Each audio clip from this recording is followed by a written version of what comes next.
Hello. Magandang araw and welcome. Ako si Mystico Moreno or in short, Mismo. At dito sa aking channel, we will manifest love and light sa inyong Tagalog love reading ngayon na mismo. Okay, so may bagong deck, yung Yokai Tarot, Japanese folklore yung theme. And first time kong gagamitin ito sa love readings ko dito sa YouTube channel. Kaya medyo excited din ako na gawin itong reading. And yes, today, gagawa tayo ng third-party energy love reading. Okay? And just to remind everyone that third-party energy is not always romantic. So, pwedeng platonic, familial, anything or anyone na outside energy na naapektuhan ang connection ninyong dalawa ng person mo is a third party energy. So, pwedeng kaibigan, kamag-anak, kapamilya, katrabaho, kaklase, trabaho mismo, schoolwork, health, priorities. So, we'll find out sa magiging reading. At para ito sa lahat ng fire signs, Aries, Leo, and Sagittarius. And gusto kong magpasalamat sa lahat ng fire signs na patuloy na sumusuporta sa Mystico Moreno channel. Thank you so much po. Sana patuloy niyo pong suportahan by liking this video and commenting below, lalo na kung nag-resonate yung reading. Okay? At sa mga bago, sana suportahan niyo po by subscribing para mag-grow pa lalo ang aking channel at marami pa akong magawang love reading para sa inyo at para updated din kayo sa mga post ko pang love reading. Okay? Kung mapapansin niyo, iba yung setup ko today dahil nasa Davao ako, pero naisingit itong reading, kaya here it is. And just to remind everyone, as I always do, that this is a collective and general love reading, so it may or may not resonate with everyone. Take whatever resonates, leave the rest behind. Kapag hindi nag-resonate talaga, huwag pilitin, abangan nyo na lang yung mga susunod ko pang love reading, or better yet, book a personal private reading dahil mas naka-align yun sa energy niyo. Nasa description box yung email address. So, okay, so bubunot ako ng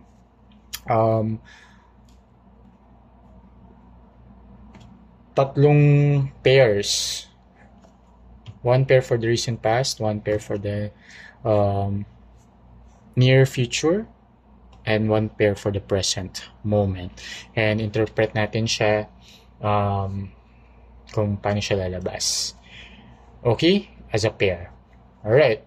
So first, let's check if this is a romantic third-party energy. The world, yes. A big yes. And it's something na naapektuhan yung feeling of fulfillment sa relationship. And let's find out why. Okay? So, I'll get the 7th card dahil July pa rin naman ngayon. First card, 6 of Wands. Okay? And then, second card, or yung ka-pair niya.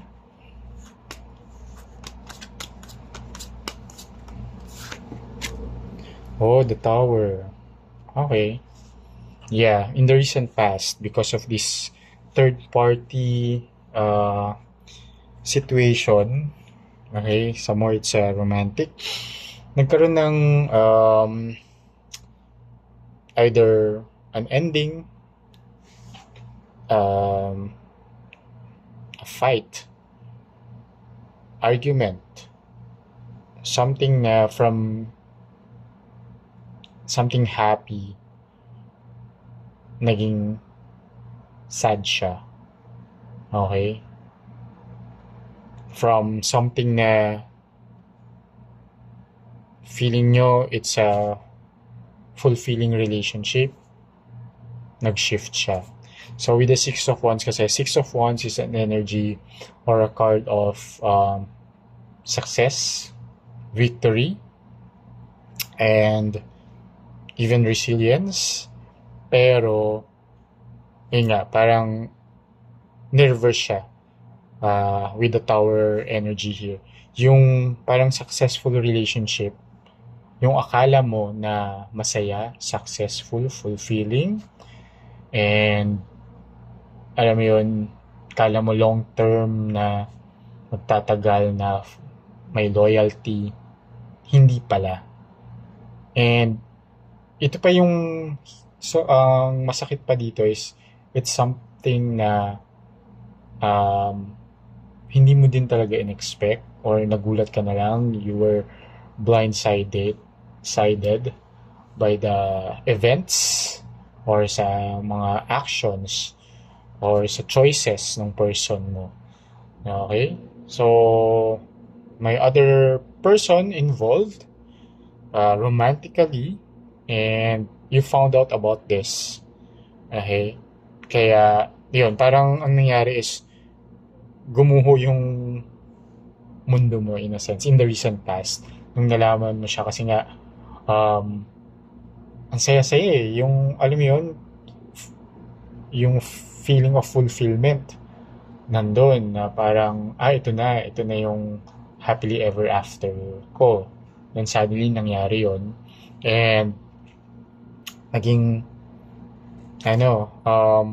kabaliktaran yung nangyari after you found out about this third party. Hey, okay, so sige, let's see. Let's see from the recent past, ano yung current energy and ano yung mga actions mo with regards to this relationship and ano yung moving forward para malaman din natin how it may affect the near future. So let's see present energy between you and your person.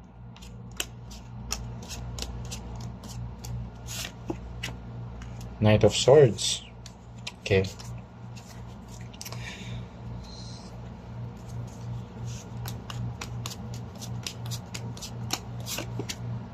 And the High Priestess. Okay, in the present moment, I think meron kang action na agad-agad mong gagawin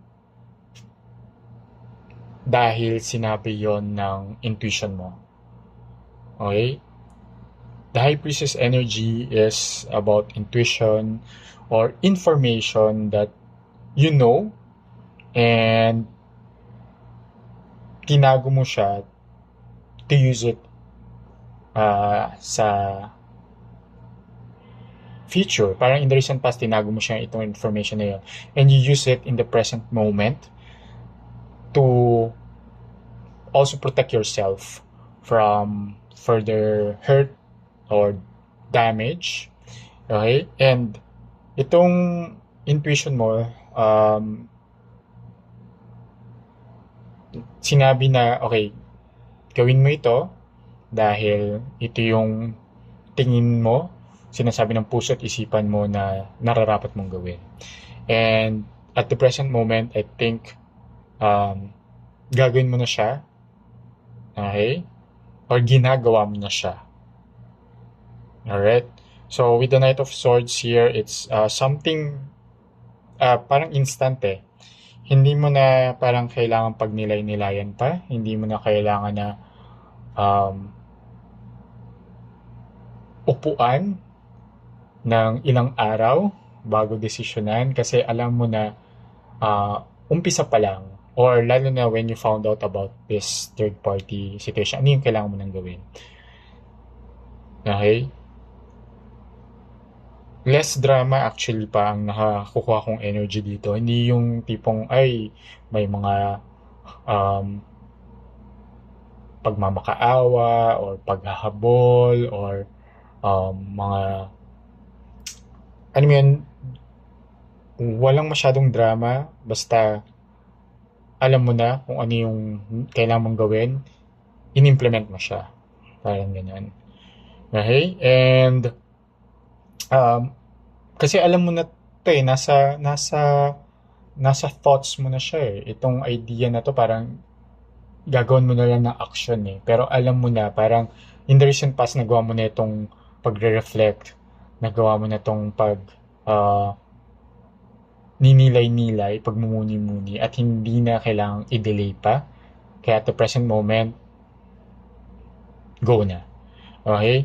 Kung ano man yung go na yon, either you ended the relationship, you set yourself free from further pain, heartache, or niresolve mo, kinausap mo, kinall out mo yung person mo, um, tinry nyong ayusin. Ayun. I mean, uh, take this reading however it resonates sa how it resonates sa current situation mo. So, for some of you, pwedeng umexit na sa relationship. That's the decision that you made. For some of you, inayos ninyo. For some of you, you moved on and let go. Okay? So, pero again, based yun sa intuition ninyo, ano yung sinasabi ng intuition ninyo na nararapat nyong gawin, sinunod nyo siya. Okay? And let's see how it affected the near future. So, based dito sa action ninyo, so again, just a recap, may third-party situation in the recent past. You found out about it. Yung akala nyong masaya at fulfilling na relationship, hindi pala. And after all those things na nangyari in the recent past, at the present moment, nag-decide na kayo ng kailangan nyong gawin. Okay? An action based on the thoughts, ideas, and kung ano din yung parang minamanifest ninyo na mangyari sa relationship, ginawa nyo na siya ng action ngayon. And that's good. That's good kasi parang yun din siguro yung gustong sabihin sa inyo ni universe na alam mo kung ano yung makakabuti sa'yo. Alam mo rin kung ano yung magpapasaya sa'yo.